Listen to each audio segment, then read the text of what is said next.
Zuffenhausen, 1991. Inside a Porsche factory, workers are hand-building a car.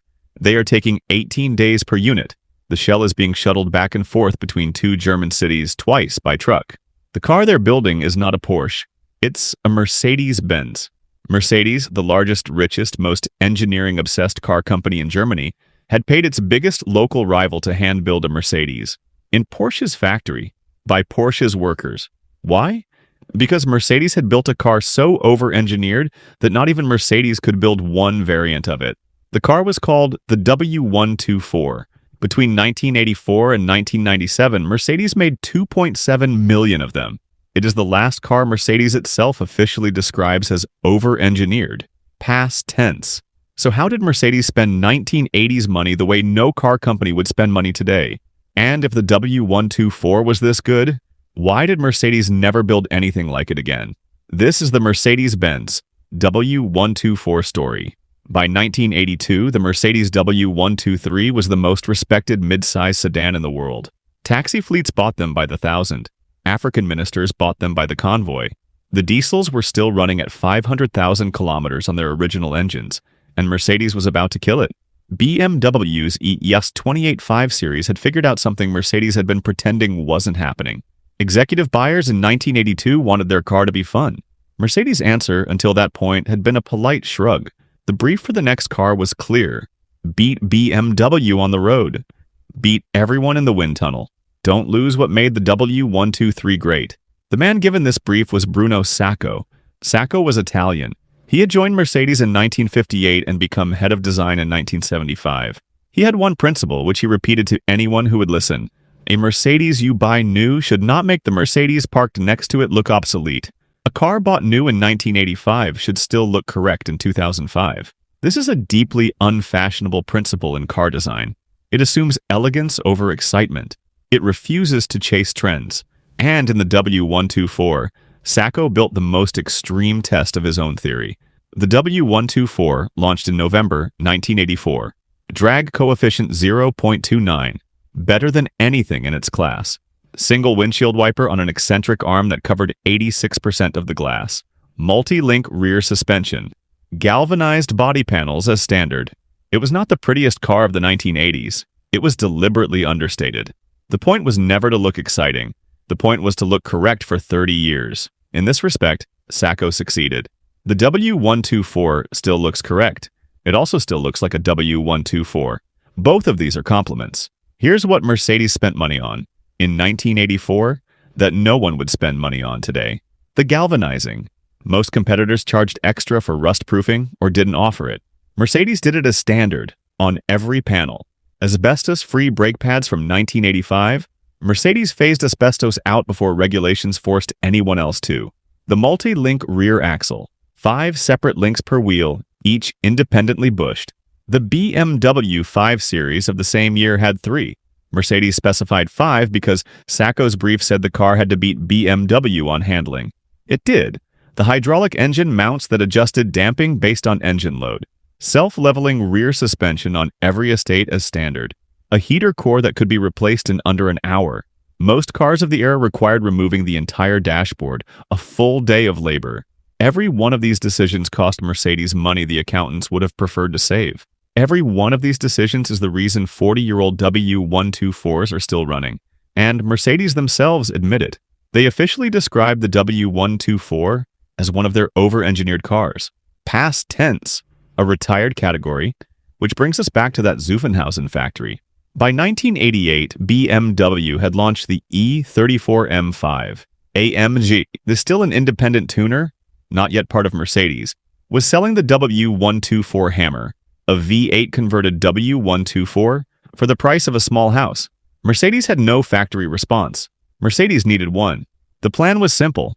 Take the 5.0-liter 5.8 from the 500 SL, put it in a W124, call it the 500E. The plan was not simple. The V8 wouldn't fit in the W124's engine bay. The fix was to widen the body and flare the arches, which was fine, until the widened body wouldn't fit through Sindelfingen's production line. The robots were calibrated for the standard car. Retooling the line for a low-volume variant made no commercial sense, so Mercedes outsourced. Porsche in 1989 was in financial trouble. The 928 hadn't sold. The 911 was dated. The Rüsselsbau plant in Zuffenhausen had spare capacity and skilled hands. The deal made itself. Porsche developed the suspension geometry. Porsche built each car by hand. Each shell made 2 round trips between Sindelfingen and Zuffenhausen during assembly. 18 days per car, 10,479 cars between 1991 and 1995. Mercedes' answer to BMW's M5 was to ask Porsche to build them a car. This is corporate diplomacy of a kind that does not happen anymore. The Porsche engineer running the project was Michael Hulscher. His next project, after the 500e partnership ended, was leading engineering on the Audi RS2. After that, the Carrera GT. After that, the 918 Spider. The man who hand-built the W124 500e went on to engineer 2 of the greatest road-going Porsches ever made. And while Mercedes and Porsche were building the 500e, AMG took the same car, bored out the V8 to 6.0 liters, and built around 130 of them. They called it the E60 AMG. The same chassis that runs as a taxi in Casablanca today can sell at auction for $300,000. There is no other production sedan in history that does this. So here's the question that Luke promised. If the W124 was this good, why did Mercedes never build anything like it again? In 1989, Lexus launched the LS400 in America. Same build quality as a Mercedes, half the price. No reliability problems. For the first time since the war, Mercedes' value proposition was under direct attack. The W124 was still selling, but Mercedes' margins were being squeezed, and Mercedes' accountants started winning arguments they used to lose. In 1995, the W124 was replaced by the W210. The new car was beautiful in pictures. It looked modern. It also rusted. Not in 20 years, in 5. Mercedes had quietly changed the galvanizing process to save money. The internal term for what happened to Mercedes engineering in the mid-1990s leaked out years later. The phrase was value engineering, which is a polite way of saying spend less. The W124 wasn't replaced by a better Mercedes. It was replaced by a cheaper one. This is why nobody at Mercedes today will compare a modern E-Class to the W124. The comparison is unflattering, and they know it. The numbers. 2.7 million W124s built. Decades later, a remarkable percentage are still on the road. You can hail a W124 taxi in Casablanca, Cairo, Tbilisi, Yerevan. Their direct replacements, the W210, the W211, were mostly scrapped a decade ago. Bruno Sacco retired from Mercedes in 1999.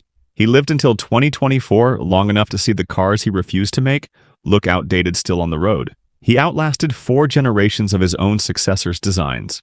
The W124 was not the best Mercedes ever made. It was the last Mercedes built to a standard, rather than a budget. Although that's it for the W124 story, while I was researching this, I found one thing I couldn't leave out. When the 500e partnership ended in 1995, the Porsche engineers who had built it, including Michael Hulscher, were suddenly free. Audi called. Audi wanted a fast Avant. They wanted it built the same way the 500e had been built. Outsourced, hand-finished, by Porsche at Zuffenhausen. The result was the Audi RS2 Avant, the first RS-badged Audi in history. Every German performance wagon since 1995, the RS6, the M5 Touring, the E63 Estate, exists because Mercedes once asked Porsche to widen a W124. They didn't just build a car, they built a category. A big thank you to all my patrons. To get early advert-free access to new videos or to appear in the credits, please consider supporting me on Patreon and hit that subscribe button.